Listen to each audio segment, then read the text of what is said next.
Thank you for tuning in to Terry Swoop Videos. I hope everyone is enjoying the holidays. I'm looking forward for New Year's in 2021. 2020 has been a very hard year. It's been the hardest year of my life.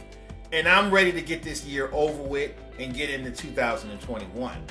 Now on today's video, I'm going to do a Where They Now on the singer Freda Payne.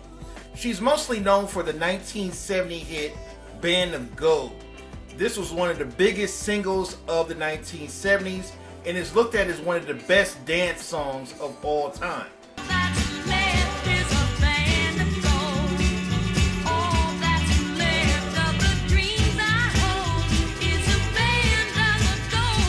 Freda Payne was born and raised in Detroit, Michigan on September 19th, 1942.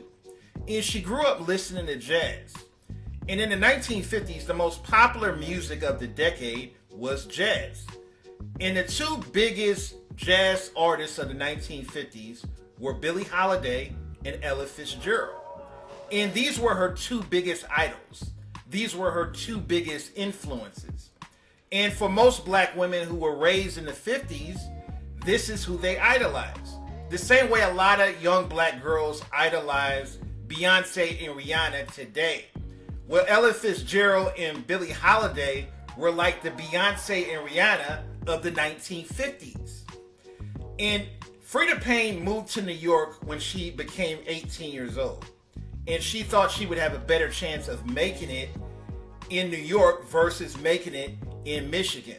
She was signed to a record deal by Capitol Records in 1962. And in 1963, she releases her first album called After the Lights Go Down Low. She had various singles throughout the 1960s, but no big hits until 1970 when she releases the hit single, Band of Gold. Band of Gold was one of the highest selling records of 1970, and this spun off her career. This is what made her an international star. She's also known for her modeling career. This woman was beautiful. She had one of the most naturally curvy bodies I ever seen before. And it was all natural. She didn't have any plastic surgery. Her body was all natural. And this is a photo of her standing next to Jane Kennedy. And Jane Kennedy is not even on her level. This is how fine she was back in the day. She's also known for her marriage to Gregory Abbott. Gregory was 12 years younger than her when they got married. They were married from 1976 to 1979. And they had a child together during that short marriage. She always dated younger men. She was always with men that were younger than she was. So she was definitely a cougar who liked younger men. After her marriage to Gregory Abbott, she had a relationship with Edmund Silvers, the lead singer of the Silvers.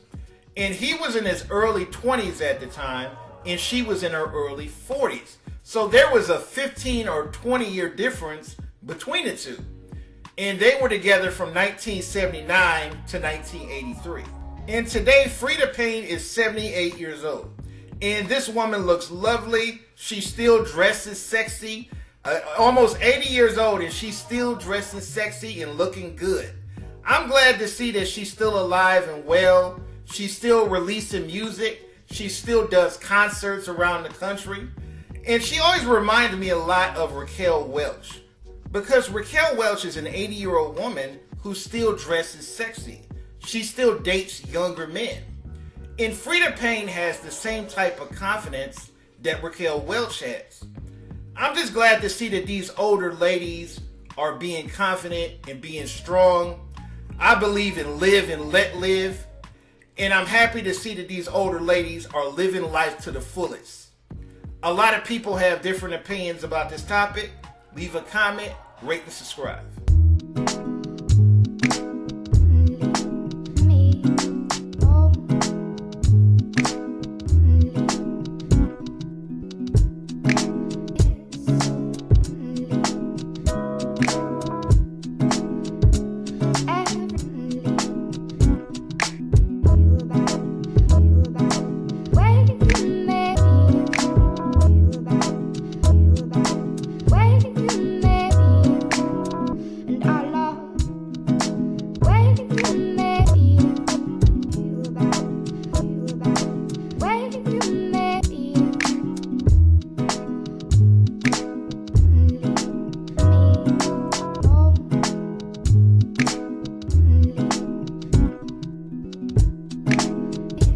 in show business now about 60 years. This year marks the 50th anniversary of your biggest hit, Band of Gold.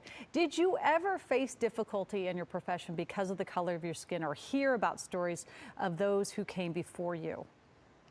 Oh, definitely. I heard stories about Lena Horne and stories about Pearl Bailey and Dinah Washington and people like that. It takes me back to a time when I remember when I was working in Miami Beach, and I was working at a club. It was a black club, and at that time, black entertainers weren't really working at the main hotels such as the Fontainebleau and the Harry's American Bar and the Doral Beach. This was around the early 60s, but I have another memory when I was 17 and I was with my mother, and we drove from Detroit to Las Vegas. And I was going there to join the Duke Ellington Orchestra. I was 17, and Mr. Ellington had offered me a 10-year contract to sign with his band. But anyway, we drove from Detroit. We arrived in Vegas. We couldn't find a hotel room anywhere on the Strip, and every motel we drove to and entered said outside on the neon, no, it said vacancy, vacancy. Oh. But then we'd go in and they'd say, there's no vacancy. There's no vacancy here. So finally, after about 3 or 4 tries, we saw this African-American gentleman walking down the street. I think he was a janitor, and he said, well, he says, ma'am, don't you know they don't allow us colored folks to stay on the Strip? This was 1961. Unbelievable. And we were dismayed because my mother said, well, my daughter's here to work with the Duke Ellington Band at the Riviera Hotel. Aren't they staying at the Riviera Hotel? He said, oh, no, ma'am. They got to be staying over on the west side at Dr. Wett's West Motel. It's called the West Motel, and it was on the west side. And back then, the west side was known as the Dust Bowl. Boy. And that's where all the black population, they were living. Wow, and we went over there, and sure enough, we got rooms at the West Motel. Gosh, what a story. My goodness.